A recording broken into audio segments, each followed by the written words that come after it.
Bonsoir à tous et bienvenue aux 20h de la télévision du Burkina. Voici les titres. Le verdict est tombé ce matin. Les personnes inculpées pour fraude et complicité de fraude au concours direct de la fonction publique ont été condamnées à des peines allant de 6 mois à 1 an de prison ferme. Seul un prévenu a écopé d'une peine de 6 mois avec sursis. Verrouiller l'article 37 et supprimer le Sénat de la Constitution burkinabé, c'est le vœu des membres du cadre de concertation des partis politiques. Le CCPP souhaite également une augmentation de la subvention accordée aux partis politiques. Et puis, demain, 24 octobre, sera célébrer la journée des Nations Unies. Une conférence de presse a été organisée à Ouagadougou pour présenter les ODD, les objectifs de développement durable, le nouveau référentiel de développement du système des Nations Unies.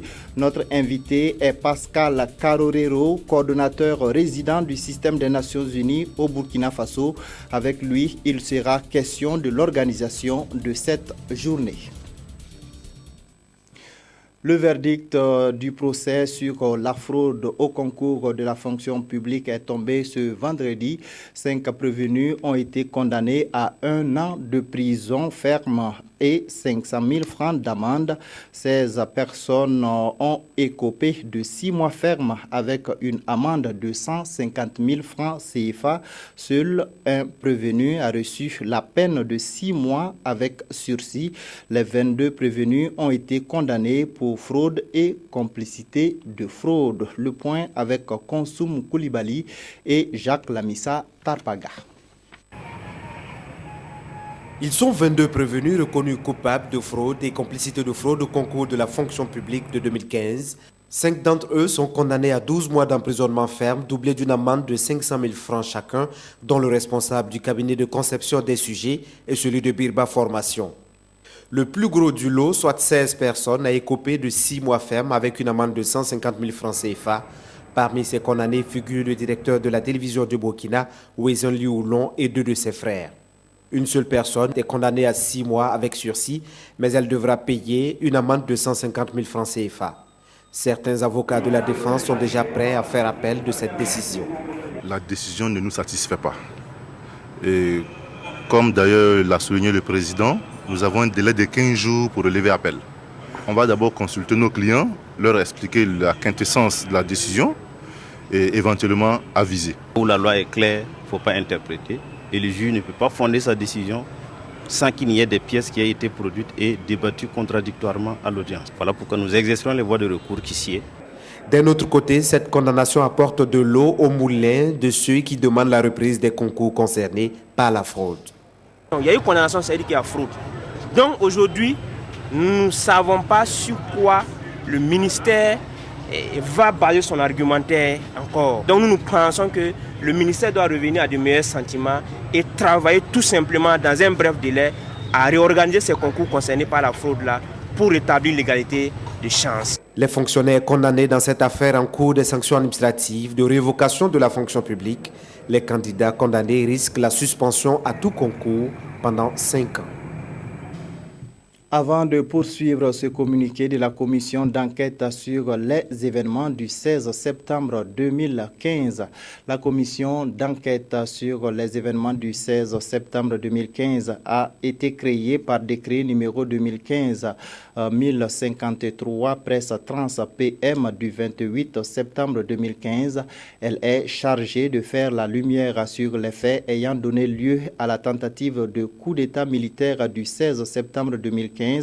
À ce titre, elle recueille toute information nécessaire à l'établissement des faits et entend toute personne physique ou morale susceptible de lui fournir des informations se rapportant à sa mission. Depuis sa mise en place, la commission a déjà entendu à la date du 23 octobre 2015 une centaine de victimes de coups et blessures volontaires et voies de fait ou ayant subi des pertes de matériel du fait des événements. Par ailleurs, à ce jour, plus d'une quarantaine de personnalités militaires et civiles ont été entendues en qualité de personnes ressources.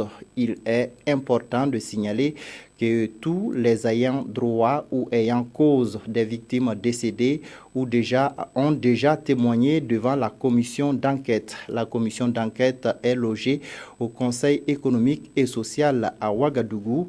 Les populations sont invitées à appeler les numéros verts de la commission d'enquête pour toute information en lien avec les événements du 16 septembre 2015 et jours suivants et pouvant permettre de faire toute la lumière sur les faits. En rappel, toutes les personnes entendues par la commission, quel que soit leur statut, le sont en qualité de personnes ressources susceptibles d'apporter des informations utiles se rattachant au dit événement. Le rappel donc des numéros verts, c'est le 80 00 12 10 et le 80 00 12 11. La suite du journal, les membres du cadre de concertation des partis politiques CCPP demandent une révision de la Constitution pour verrouiller l'article 37 et supprimer le Sénat. Ils demandent également une augmentation de la subvention accordée aux partis politiques en lice pour les élections à venir. Des positions exprimées ce matin au cours d'un point de presse, le point avec Maxime Zongo. Donner à l'opinion leur lecture de la situation nationale, tel était l'objet de cette conférence de presse. Le nouveau chronogramme des élections et l'amendement portant sur la révision de la Constitution étaient les points centraux des échanges avec les journalistes. Nous avons estimé que les deux éléments fondamentaux qui ont fait consensus, c'était de verrouiller l'article 37 et de supprimer le Sénat qu'on trouvait inopportun de par son coût et surtout de par sa nature dévoyée au départ. Donc nous pensons que ces deux éléments fondamentaux pourraient nous amener à rester sereins et aller véritablement vers des élections transparentes, apaisées. Et même si les amendements qu'on nous a proposés ont leur fondement, nous estimons que ça requiert un large consensus. Appréciant le mode de financement de la campagne électorale à venir, le cadre de concertation des partis politiques estime que le gouvernement pouvait mieux faire afin de permettre aux acteurs de mener sereinement leurs activités. Nous ne prétendons pas que notre pays finance intrinsèquement les partis politiques au-delà de ses capacités. Mais nous pensons et nous disons que nous, acteurs premiers de la scène politique qui devons animer la vie politique nationale, il est de bon aloi de nous donner les moyens nécessaires d'animer sereinement, paisiblement et dans la transparence les élections. La crise à l'université, le Âge 2015 et bien d'autres sujets d'intérêt national, autant d'aspects qui ont été commentés par les membres du CCP présents à cette conférence de presse. Après la présentation de sa lettre de créance au président du Faso, l'ambassadeur du Vietnam au Burkina Faso s'est entretenu hier avec le Premier ministre Yacouba Isaac Zida. Les échanges ont porté sur la coopération dans les domaines de l'économie et de l'agriculture. On écoute les diplomates vietnamiens à sa sortie d'audience. Son Excellence, Monsieur le Premier ministre, a donné quelques idées sur les relations entre les deux pays. C'est une relation de coopération dans tous les domaines. Les relations pour depuis longtemps, les relations est en voie de développer entre les deux pays. Je propose quelques orientation pour le développement de relations, de coopération, amitié entre les deux pays, particulièrement dans le domaine économique, commercial. À la veille de la célébration de la Journée des Nations Unies, le système des Nations Unies a présenté son nouveau référentiel de développement. Les ODD, les objectifs de développement durable, sont axés sur la justice, la bonne gouvernance, les changements climatiques et la lutte contre la pauvreté. Ismaël Diloma Sirima. La montée du drapeau des Nations Unies pour célébrer 70 années de service au profit de la paix et du développement. À cette date anniversaire de la création de l'Organisation des Nations Unies, ce fut une occasion de présenter les résultats engrangés au Burkina Faso. Et par exemple, le VIH-Sida, on est passé de plus de 7% en 1998 à moins d'1% maintenant. Nous sommes passés à une situation où en ville, maintenant, 9 personnes sur 10 pratiquement ont accès à l'eau potable, 6 sur 10 en milieu rural. Le taux net de scolarisation est passé de moins de 40% en 2000 à plus de 60% actuellement. De même, le représentant des Nations Unies au Burkina Faso a présenté les objectifs de développement durable, ODD, qui devraient, après 2015, remplacer les objectifs du millénaire pour le développement. De cette présentation, il est ressorti que les ODD comportent 17 objectifs, dont la gouvernance, la justice, l'énergie, ainsi que les changements climatiques. Ces objectifs-là mettent un point très important au niveau du développement de la jeunesse. C'est quelque chose de très important, surtout pour le gouvernement de la transition et surtout pour le Burkina Faso qui a une population à forte majorité jeune. Les objectifs de développement durable prévoient également de promouvoir l'éducation pour tous et d'éradiquer la faim et la pauvreté d'ici à 2030. Et nous avons un invité dans ce journal. Il s'agit de Pascal Carorero, coordonnateur résident du système des Nations Unies au Burkina Faso. Avec lui, nous allons parler de la journée des Nations Unies célébrée chaque 24 octobre. Bonsoir, monsieur le coordonnateur. Bonsoir, monsieur Sani. Alors, donc, on vient de voir un reportage qui a parlé des ODD, les objectifs de développement durable. C'est le nouveau référentiel de votre organisation. Est-ce que vous pouvez nous donner plus de détails sur ce nouveau référentiel?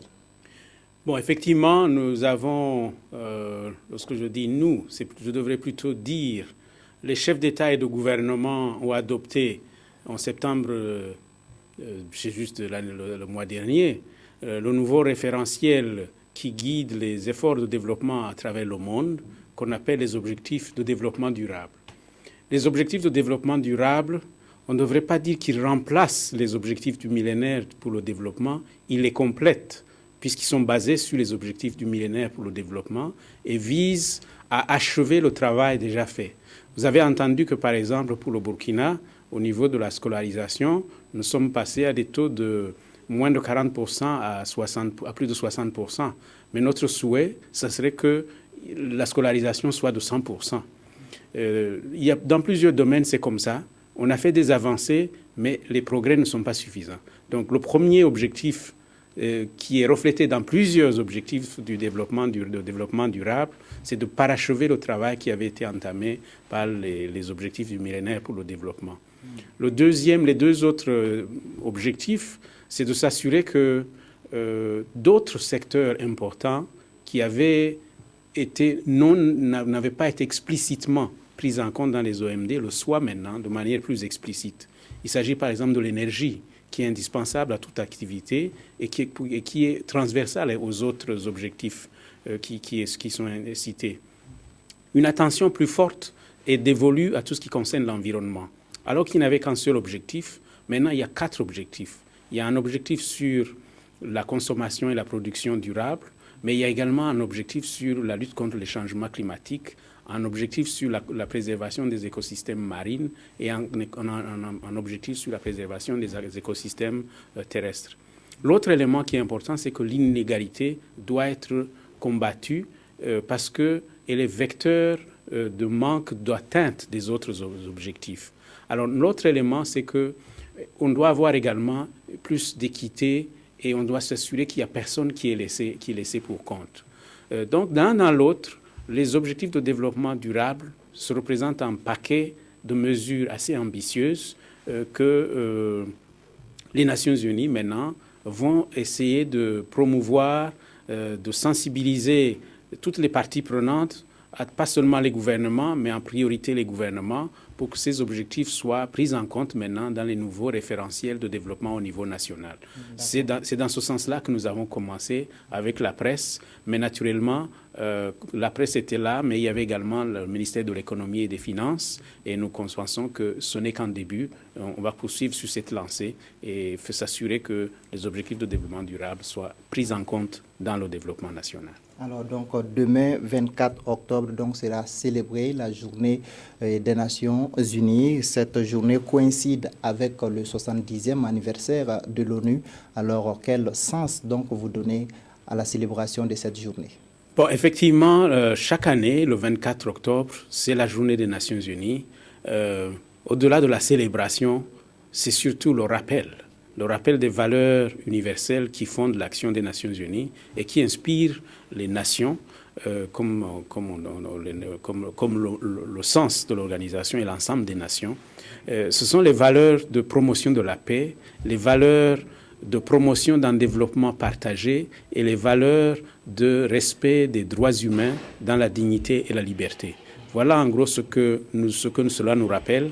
Et cela nous rappelle chaque année, nous devons nous approprier, nous réapproprier ces valeurs pour mieux fonder l'action des Nations Unies. Il y a des activités qui sont prévues demain concrètement?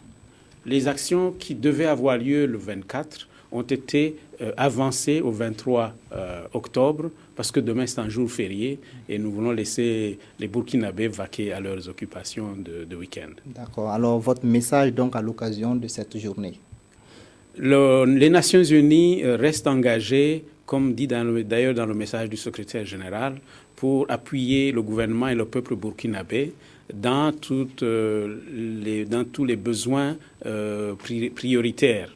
Notre action naturellement privilégiée et phare, c'est les actions de développement qui s'inscrivent dans l'appui au référentiel national, les efforts dans la stratégie de croissance accélérée et de développement durable, qui sont reprises dans ce qu'on appelle le plan cadre des Nations Unies pour l'aide au développement, qui reprend les grandes lignes de l'appui à la SCAD, mais qui est assez conforme à la SCAD elle-même.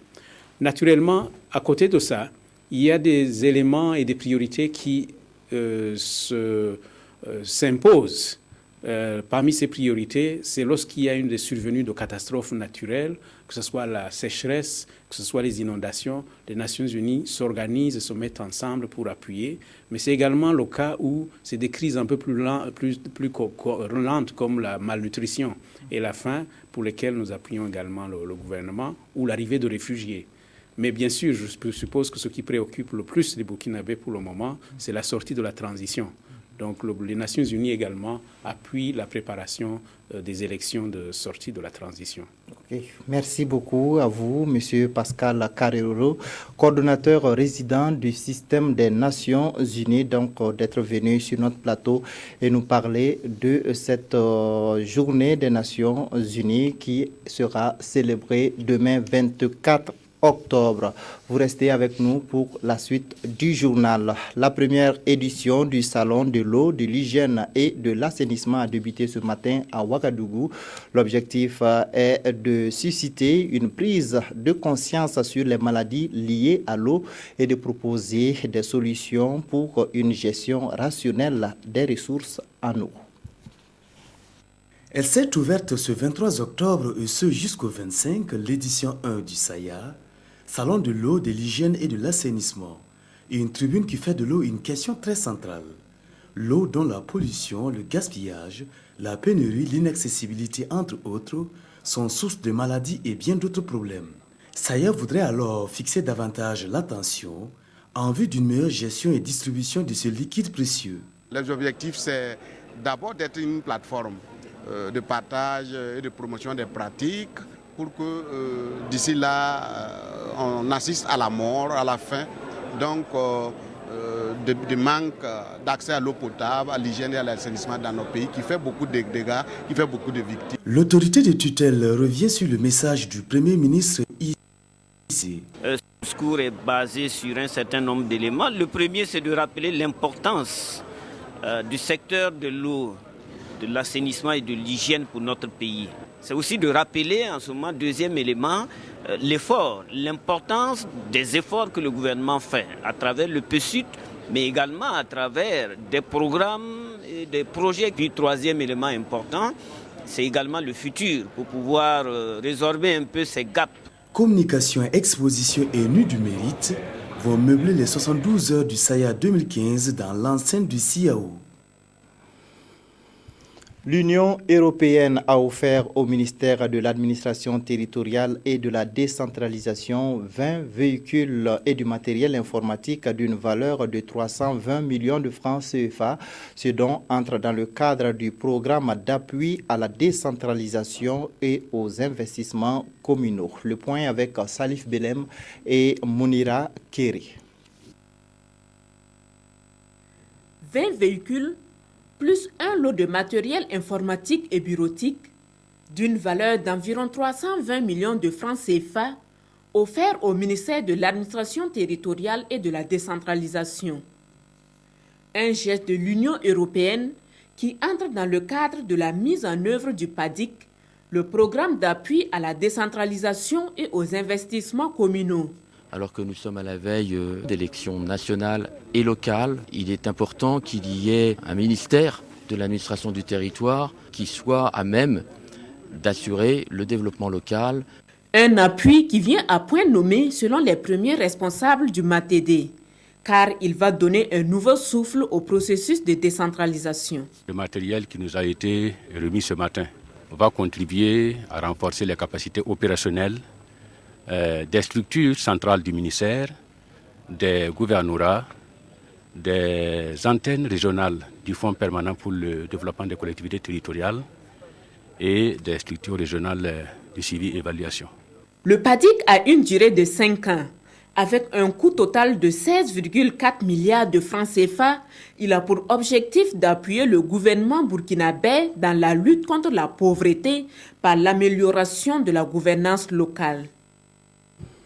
Cet autre communiqué avant de poursuivre à l'occasion de la cérémonie officielle de la sortie de la promotion 7 des étudiants en Master 2 en droit, économie, gestion, management international, spécialiste affaires internationales, placé sous le haut patronage de son Excellence le Premier ministre chef du gouvernement.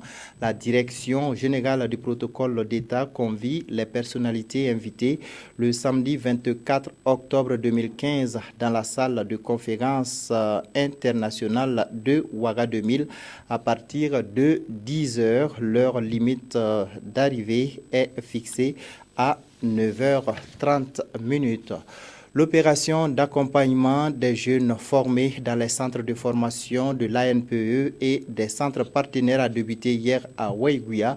Plusieurs jeunes ont reçu des équipements. L'objectif est de leur permettre de s'installer à leur propre compte. Le point avec Draman Dadian.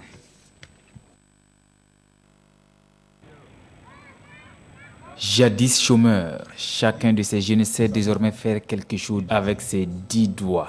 Et ce grâce au PFM, le programme de formation au métier de 10 000 jeunes par an.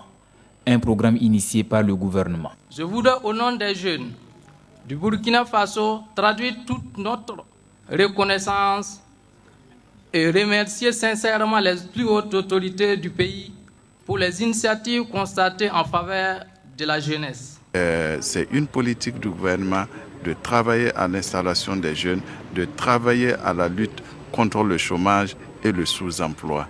Et des opportunités s'offriront toujours aux jeunes de notre pays. Issus d'une dizaine de filières, ils sont 24.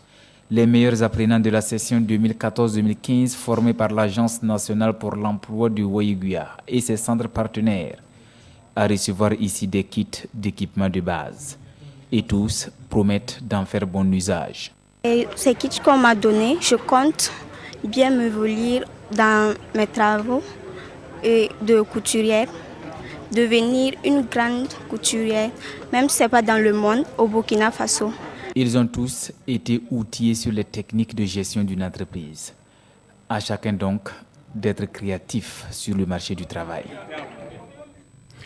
Les députés du Conseil national de la transition ont offert 4 millions de francs CFA au Centre national de presse Norbert Zongo. Ces fonds prélevés sur les avoirs personnels des députés sont destinés à soutenir les organes de presse saccagés par les auteurs du putsch du 16 septembre dernier. Le point avec Issa Kafando et Draman Guéné. Avec cette enveloppe de 4 millions de francs CFA, les députés du Conseil national de la transition expriment à la presse burkinabé toute leur compassion. Un don qui va en direction des organes de presse victimes d'actes délibérés des auteurs du coup d'État de septembre dernier. Nous avons fait une analyse globale et systémique de l'ensemble de la situation pour permettre donc de manifester le plus largement possible notre compassion, notre soutien, mais aussi notre contribution, basée sur des contributions volontaires des députés. Ce geste des parlementaires de la transition sera géré par le Centre national de presse Norbert Zongo, qui va procéder bientôt à son partage. En accord avec les directeurs des médias, victimes des casses, des matériels emportés et également des journalistes blessés, nous réunir et de façon efficiente voir comment nous allons procéder à la plus belle manière de repartir cet appui, ce soutien que nous a apporté le CNT. Avant ce don, le Conseil national de la transition avait dans la même logique apporté un soutien aux familles des victimes du putsch du 16 septembre 2015. La finale de Faso Academy, c'est tout à l'heure à 21h en direct sur les antennes de la RTB. Nous sommes justement en direct avec Maggie Leslie Oka. Bonsoir Maggie, est-ce que tout est fin prêt pour cette grande finale de Faso Academy? Bonsoir Boubacar, bonsoir à tous les téléspectateurs de la radio-télévision du Burkina. Nous sommes vraiment prêts. La radio-télévision du Burkina est prête ce soir pour la grande finale de Faso Academy 2015. Et nous sommes plutôt du côté de la salle de Jean-Pierre Guingané. Jean-Pierre Guingané est situé dans le quartier de Sissin. La salle commence à réellement se remplir et dans quelques instants, les téléspectateurs vont vivre en direct la grande finale de Faso Academy 2015. Merci donc à vous, Maggie. Chers téléspectateurs, vous avez donc l'information. Restez scotchés sur nos antennes pour suivre ce grand événement sur la RTB. La suite du journal avec la revue de presse lue pour nous par Evelyne Dabiri. Vos quotidiens de ce jour ont le regard tourné vers le ministère des Affaires étrangères où le syndicat de cette structure dénonce des actes intolérables. Au banc des accusés, le secrétaire général et le ministre de ce département informent le quotidien qui indique qu'ils sont accusés de mauvaises pratiques, de népotisme, d'affairisme et autres. Autre cas dénoncé par ce syndicat, explique Sidoya, la situation qui prévaut à l'ambassade du Burkina Faso au Danemark, où le premier conseiller a été rappelé au Burkina, mais qui refuse de rentrer au dire du syndicat. En réaction à cette situation, le secrétaire général du ministère a enjoint le chargé d'affaires d'établir un certificat de reprise de service pour l'intéressé, rapporte Sidoya. Puis le Samaé a laissé entendre dans les colonnes de Aujourd'hui au Faso que les autorités en charge du ministère sont restées en marge du vent du changement qui souffle encore sur notre pays, comme si le « plus rien ne sera comme avant » ne signifiait rien à leurs yeux. Actualité internationale, c'est en principe ce dimanche 25 octobre 2015 que les Congolais doivent se rendre aux urnes, non pas pour désigner leurs élus, mais plutôt pour se prononcer sur le projet de modification constitutionnelle souhaité par Denis Sassou Nguesso, rappelle l'observateur Palga. Un projet soutenu par la France selon l'Express du Faso, qui rapporte les propos du président français. Denis Sassou Nguesso a le droit de consulter son peuple. C'est son droit. Mon confrère conclut alors, les États n'ont pas d'amis, ils n'ont que des intérêts.